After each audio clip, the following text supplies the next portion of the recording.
तो ये रियल विष्णु महापुराण का प्रथम अंश फर्स्ट चैप्टर शुरू होता है। पराशर के प्रति मैत्रेय का प्रश्न और पराशर का उत्तर।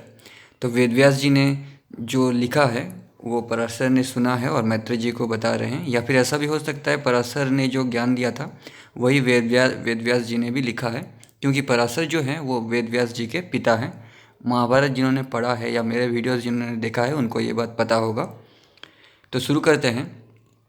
ये पूछते हैं, हे पुंडरीकाक्ष आपकी जय हो, हे विश्व के उत्पादक आपको नमस्कार है, हे ऋषिकेश, हे महापुरुष, हे पूर्वज आपको नमस्कार है। और ऊपर लिखा है ओम नमो भगवते वासुदेवाय। ये सबसे पुराना मंत्र है मेंटल एबिलिटी बढ़ाने वाला, जो वेदांतियों के विचार से सत अक्षर एवं ब्रह्म है, ईश्वर एवं सांख्य योगी के विचार से पुरुष है, सत्य रज तम, इन तीनों गुणों के शोभ से जनित सृष्टि के उत्पन्न पालन तथा संसार के जो स्थान है। तो सत्य रज और तम जो है वो होते क्या हैं, वो कृष्ण ने गीता में कहा है डिटेल में। आप चाहे तो मेरा गीता के वीडियोस देख सकते हैं। सत्य रज और तम का मतलब अगर जानना है तो मैं शॉर्टकट में बता देता हूँ। सत्य का मतलब होता है अच्छा स्वभाव वाला पुरुष, रज का मतलब होता है ना तो अच्छा और ना ही बुरा, और तम का मतलब होता है राक्षसी यानी बुरे प्रवृत्ति के लोग। इन तीनों गुणों के शोभ से जनित सृष्टि के उत्पन्न पालन तथा संहार के जो स्थान हैं, प्रधान एवं बुद्धि आदि जगत प्रपंच के जो उत्पादक हैं, वे श्री विष्णु भगवान हम लोगों को गति, भोग और मुक्ति प्रदान करें।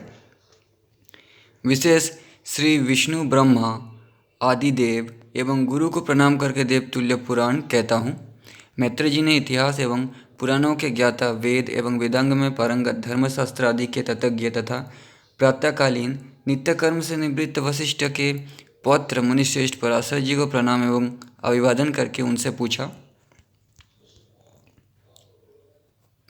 गुरुदेव, मैंने आपसे समस्त वेद, वेदांग एवं सफल धर्मशास्त्र का यथाक्रम अध्ययन किया है। हे मुनिश्रेष्ठ, आपकी कृपा से दूसरे लोग यहाँ तक कि मेरे विरोधी भी मेरे विषय में प्राय ऐसा ही कह सकेंगे कि मैंने समस्त शास्त्रों के अध्ययन में परिश्रम नहीं किया। हे धर्मज्ञ, हे महाभाग, वही सभी शास्त्र में कृत परिश्रम में अब आपसे ये सुनना चाहता हूँ कि ये संसार कैसे उत्पन्न हुआ और आगे कैसा होगा, तथा हे ब्राह्मण, इस संसार का उपादान कारण क्या है। ये समस्त चराचर जिससे उत्पन्न हुआ है, पूर्वकाल में जिससे लीन था और आगे जिसमें लीन होगा, यानी जिसमें मिल जाएगा, जिसमें जाके डिसअपेयर हो जाएगा। इसके अतिरिक्त आकाश आदि भूतों का परिमाण, देवता आदि की उत्पत्ति, समुद्र, पर्वत एवं पृथ्वी की स्थिति आदि आपसे सुनना चाहता हूँ। मुनिश्रेष्ठ, सूर्यादि ग्रह की स्थिति और उनके परिमाण, देवता आदि के वंश, मनंतर, चारों युगों में विभक्त कल्प और कल्पों के विभाग, प्रलय का स्वरूप, पृथक पृथक चारों युगों का धर्म, देवर्षि तथा राजर्षियों के चरित्र, व्यास जी के द्वारा यथावत वैदिक शाखाओं की रचना तथा ब्राह्मणादि चारों वर्णों का एवं ब्रह्मचर्य आदि चारों आश्रमों का धर्म, ये सारी बातें हे शक्तिनंदन मैं आपसे सुनना चाहता हूँ। हे ब्राह्मण, आप मेरे ऊपर अपने मन को प्रसादोन्मुख कीजिए, जिससे हे महामुने मैं आपकी कृपा से ये सारी बातें जान सकूँ। श्री पराशर बोले, हे धर्मज्ञ मैत्रेय, मेरे पिताजी के पिता श्री वशिष्ठ जी यानी वेदव्यास जी के दादाजी, शायद, हाँ दादाजी, तो ये पराशर जी के भी पिता हैं, ने जिसे कहा था उस प्राचीन विषय को तुमने अच्छा स्मरण कराया, यानी याद दिलाया, मुझे अच्छा याद दिलाया। हे मैत्रेय, जब मैंने सुना कि विश्वामित्र द्वारा प्रेरित राक्षस ने मेरे पिताजी को भक्षण कर लिया, तब मुझे असीम क्रोध हुआ। तब मैंने राक्षसों के विनाश के लिए यज्ञ करना आरंभ किया। उस यज्ञ में सैकड़ों राक्षस जलकर राख हो गए। तदनंतर उन राक्षसों को सर्वथा नष्ट होते देखकर मेरे पितामह महाभाग वशिष्ठ जी ने मुझे कहा, हे तात, अत्यंत क्रोध करना व्यर्थ है। अब तुम अपने क्रोध को त्याग दो। तुम्हारे पिता के लिए ऐसा ही होना था, इसलिए राक्षसों का कोई अपराध नहीं है। क्रोध तो मूर्खों को ही होता है, मतलब जिसको नॉलेज नहीं उन्हीं को होता है। ज्ञानियों को कभी भी क्रोध नहीं होता। तात कौन किसको मारता है, क्योंकि पुरुष अपने ही किए हुए कर्मों को भोगता है। हे वत्स, क्रोध मनुष्य की अत्यंत क्लेश से संचित तपस्या एवं यश का भी प्रबल नाशक है। हे तात, स्वर्ग एवं मोक्ष दोनों को विनाश करने वाले क्रोध को यानी गुस्से को महर्षि लोग सदा त्याग करते हैं, यानी उन्हें त्यागने का मन करता है, त्यागते नहीं हैं। इसलिए तुम भी इस क्रोध के वशीभूत मत हो। निरपराध दुखी इन राक्षसों को जलाना व्यर्थ है, अतएव तुम्हारा ये यज्ञ अब बंद हो, क्योंकि साधुओं का बल केवल क्षमा है। इस प्रकार अपने महात्मा पितामह द्वारा समझाए जाने पर मैंने उनकी बातों के गौरव का विचार कर वो यज्ञ समाप्त कर दिया। इससे मुनिश्रेष्ठ वशिष्ठ जी बहुत प्रसन्न हुए। ठीक उसी तरह ब्रह्मा जी के पुत्र पुलस्त्य जी वहाँ आ गए।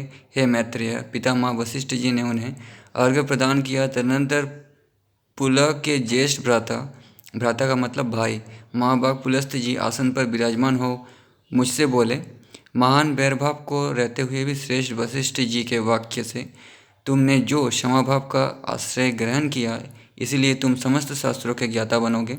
हे महाभाग, अत्यंत क्रुद्ध होने पर भी तुमने मेरी संतान को सर्वथा समाप्त नहीं किया, अतएव मैं एक और श्रेष्ठ वर तुझे प्रदान करता हूँ। हे वत्स, तुम पुराण संहिता के रचयिता होगे और देवताओं के वास्तविक रहस्य स्वरूप को जानोगे।